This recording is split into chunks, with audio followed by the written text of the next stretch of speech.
नमस्कार दोस्तों, आप समस्त श्रोतागण का आपके YouTube चैनल जीवन अमृत पर हार्दिक अभिनंदन है। आज हम लोग जानेंगे कि अमावस्या जो है, दर्श अमावस्या, उसकी सही तिथि क्या है, शुभ मुहूर्त क्या है, उस दिन कौन से उपाय किए जाएं पितरों को मुक्त करने के लिए, और फिर कथा क्या है। ये समस्त जानकारी आपको एक ही वीडियो में दी जाएगी। तो चलिए हम लोग बिना देर किए आज की कथा का आरंभ करते हैं। हिंदू धर्म में अमावस्या की तिथि का बहुत ही अहम महत्व है। हर महीने कृष्ण पक्ष की चतुर्दशी तिथि के अगले दिन अमावस्या तिथि पड़ती है। इस तिथि पर पितरों की पूजा करने के विधान है। साथ ही पितरों का तर्पण और श्राद्ध भी किया जाता है। धार्मिक मान्यता के अनुसार ऐसा करने से पितर सुख समृद्धि का आशीर्वाद प्रदान करते हैं। सनातन धर्म में अमावस्या तिथि का बेहद खास महत्व है। इस तिथि पर पितरों की पूजा करने का विधान है। साथ ही पितरों का तर्पण और श्राद्ध भी किया जाता है। इस बार बैसाख अमावस्या की डेट को लेकर लोग बहुत ज़्यादा कंफ्यूज दिख रहे हैं। कुछ लोग बैसाख अमावस्या 8 मई को बता रहे हैं, तो वहीं कहीं कुछ लोग बैसाख अमावस्या 7 मई को बता रहे हैं। तो आइए आज मैं इस संशय को दूर करते हुए हिंदू पंचांग में जो दी गई है उसके हिसाब से आपको बताती हूँ। पंचांग के अनुसार वैशाख के माह के कृष्ण पक्ष की अमावस्या तिथि का प्रारंभ 7 मई को सुबह 11:40 से होगी और इसका समापन 8 मई को सुबह 8:51 तक होगा।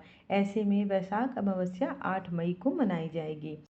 स्नान दान शुभ मुहूर्त। ब्रह्म मुहूर्त 4:11 AM से 4:51 AM।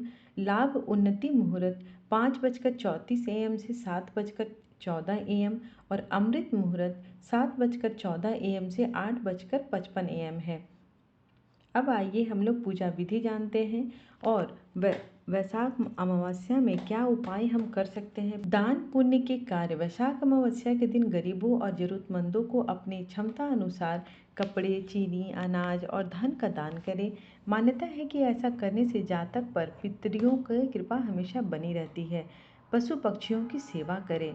अमावस्या तिथि के दिन पशु पक्षियों की सेवा करने से उन्हें दाना खिलाना बेहद शुभ माना जाता है।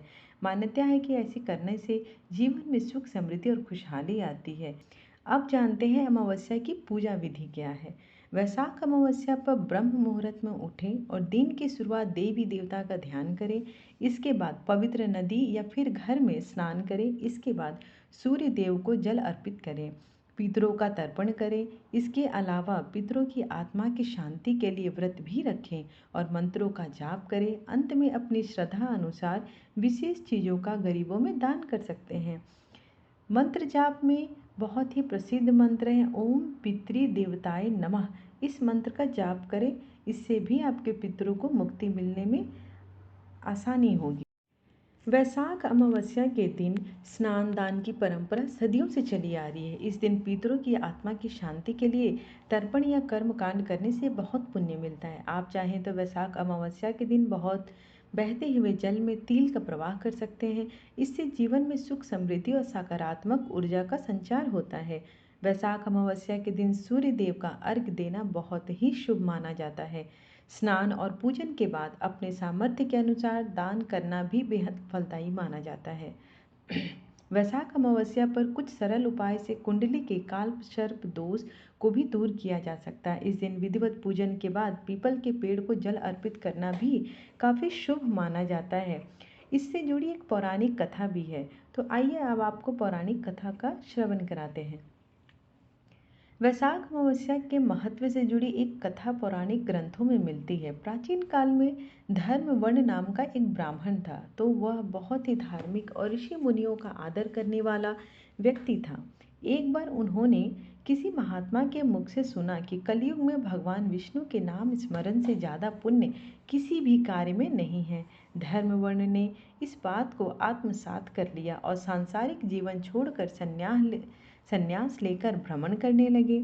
एक दिन घूमते हुए वह पितृलोक पहुंचा। वहां धर्म वर्ण के पितृ बहुत कष्ट में थे। पितरों ने उसे बताया कि उनकी ऐसी हालत तुम्हारे संन्यास के कारण हुई है, क्योंकि अब उनके लिए पिंडदान करने वाला कोई शेष नहीं है। यदि तुम वापस जाकर गृहस्थ जीवन की शुरुआत करो, संतान उत्पन्न करो, तो हमें राहत मिल सकती है। साथ ही वैशाख अमावस्या के दिन विधि विधान से पिंडदान करो। धर्म वर्ण ने उन्हें वचन दिया कि वह उनकी अपेक्षाओं को अवश्य ही पूर्ण करेगा। इसके बाद धर्म वर्ण ने सन्यासी जीवन छोड़कर पुनः सांसारिक जीवन को अपनाया और वैशाख अमावस्या पर विधि विधान से पिंडदान कर अपने पितरों को मुक्ति दिलाई।